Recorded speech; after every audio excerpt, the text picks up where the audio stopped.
Hello residents, நம்ம எல்லாரும் நம்ம பிஸ்னஸ் லொக்கேஷனில் நேம் போர்டு வச்சுருப்போம். அந்த நேம் போர்டு சம்மந்தமாக தமிழ்நாடு தொழிலாளர் துறை, அதாவது லேபர் டிபார்ட்மெண்ட்டில் இருந்து ஒரு முக்கியமான சர்க்குலர் அப்டேட் கொடுத்துருக்காங்க. அதில் எதை பற்றி ரூல்ஸ் கொடுத்துருக்காங்கன்னா, நமது தொழில் நிறுவனத்தில் தமிழில் பெயர் பலகை கண்டிப்பாக வைக்கணும்னு சொல்லியிருக்காங்க.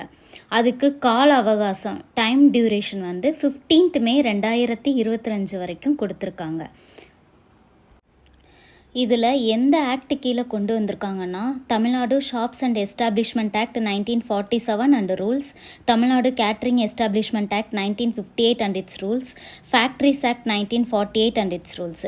இதுக்கு கீழே வர shops, business units, hotels and catering unit, எல்லா factory and industries and all business places எல்லாமே இதில் கவர் ஆகுது. ஸோ இந்த நியூ ரூல்ஸ் படி வணிக நிறுவனங்கள், உணவு நிறுவனங்கள், கடைகள், அலுவலகங்கள், தொழிற்சாலைகள் மற்றும் அனைத்து தொழில் நடக்கும் இடங்கள் எல்லா இடத்துக்கும் பெயர் பலகையில் தமிழுக்கு முக்கியத்துவம் கொடுக்கணுங்கிறத கட்டாயம் ஆக்கிட்டாங்க. ஸோ அதில் ஃபஸ்ட்டு கைட்லைன் என்னென்னா, உரிய சட்ட விதிகளின்படி பெயர் பலகையில் கட்டாயம் தமிழ் மொழி இடம்பெற வேண்டும். ஸோ அது எப்படி இருக்கக்கூடாதுன்னா, ஃபஸ்ட்டு பிக்சரில் இருக்கிற மாதிரி இங்கிலீஷ் மட்டும் நேம் போர்டில் இருக்கக்கூடாது.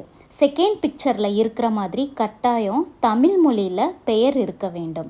ஸோ அடுத்த கைட்லைன் என்னென்னா, ப்ரியாரிட்டி லிஸ்ட் கொடுத்துருக்காங்க. முதல் இடத்துல தமிழில் பெயர் இருக்கணும், ரெண்டாவது இடத்துல இங்கிலீஷில் பெயர் இருக்கணும், தேர்டு பிளேஸில் உங்களுக்கு எந்த மொழி வேணுமோ அதை சூஸ் பண்ணிக்கலாம். இப்போ எக்ஸாம்பிளுக்கு ஆர்எஸ் இண்டஸ்ட்ரீஸ்னு ஒரு நிறுவனம் இருக்குன்னா, அதோட பெயர் பலகையில் இந்த பிக்சரில் இருக்கிற மாதிரி இருக்கணும். ஃபஸ்ட்டு ஆர்எஸ் இண்டஸ்ட்ரீஸ்னு தமிழில் இருக்கணும், செகண்ட் ஆர்எஸ் இண்டஸ்ட்ரீஸ்னு இங்கிலீஷில் இருக்கணும், தேர்டு உங்களுக்கு எந்த லாங்குவேஜ் வேணுமோ, எந்த மொழி வேணுமோ அந்த மொழியில் நம்ம பிரிண்ட் பண்ணிக்கலாம். இப்போ நான் மலையாளத்தில் கொடுத்துருக்கேன். ஸோ இது வேணும்னா வச்சுக்கலாம், அதர்வைஸ் தேவையில்லை.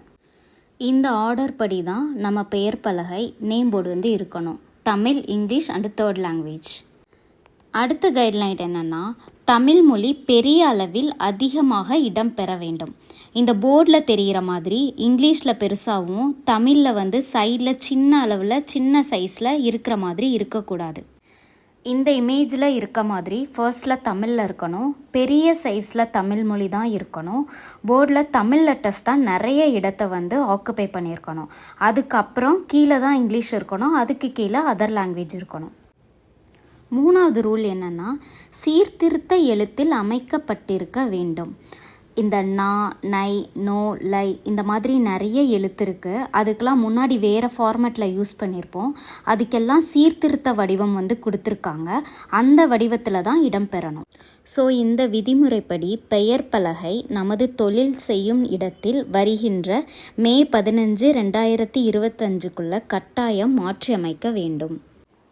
இந்த விதிமுறைகளை பின்பற்றி பெயர் பலகையை வைக்காவிட்டால் கடுமையான முறையில் அபராதம் செலுத்த வேண்டும். இதற்கு நிறுவனத்தின் உரிமையாளர் மற்றும் மேலாளர் பொறுப்பாவார்கள். இதை ஃபாலோ பண்ணலைன்னா ஹெவி பெனால்ட்டிஸ் சார்ஜ் பண்ணுவாங்க. அதுவும் ஆன் ஸ்பாட்லேயே சார்ஜ் பண்ணிடுவாங்க. ஸோ அந்த பெனால்ட்டி அபராதத்தோட டீட்டெயில்ஸ் என்னன்னு பார்ப்போம். ஷாப் அண்ட் கமர்ஷியல் யூனிட்ஸ்க்கு ₹2000 பெர் டே சார்ஜ் பண்ணுவாங்க. ஹோட்டல்ஸில் வேலை பார்க்குற லேபர்ஸை வச்சு பெனால்ட்டியை சார்ஜ் பண்ணுறாங்க. ஸோ 5 பேர் வரைக்கும் ஒரு ஹோட்டலில் வேலை பார்த்தா பெனால்ட்டி ₹100. 6லேருந்து 10 பேர் வேலை பார்த்தா ₹200. 11லேருந்து 20 பேர் வேலை பார்க்குற ஹோட்டலுக்கு ₹300. 21லேருந்து 50 பேர் வேலை பார்க்குற ஹோட்டலுக்கு ₹400. 51க்கு மேலே லேபர்ஸ் வேலை பார்க்குற ஹோட்டலுக்கு ₹500 பெனால்ட்டி சார்ஜ் பண்ணுறாங்க. இது ஒரு நாளைக்கு சார்ஜ் பண்ணுவாங்க. In case of industries and factories இந்த பெனால்ட்டி ₹1 lakh வரைக்கும் சார்ஜ் பண்ணுறாங்க. அதர்வைஸ் 2 வருஷம் சிறை தண்டனையும் கிடைக்கும். அப்படி இல்லாட்டினா இந்த 2 பனிஷ்மெண்ட்டும் சேர்த்து பெனால்ட்டியும் சிறை தண்டனையும் பனிஷ் பண்ணுவாங்க. இந்த பெயர் பலகை சரி செய்கிற வரைக்கும் ஒரு நாளைக்கு ₹1000 அபராதம் விதிக்கப்படும். இதுக்கு யார் பொறுப்புனா, எம்ப்ளாயரும் மேனேஜரும் தான் இதுக்கு பொறுப்பு. ஸோ இவங்க 2 பேரும் தான் விதிமுறைகளை பின்பற்றி பெயர் பலகையை சரி செய்ய வேண்டும்.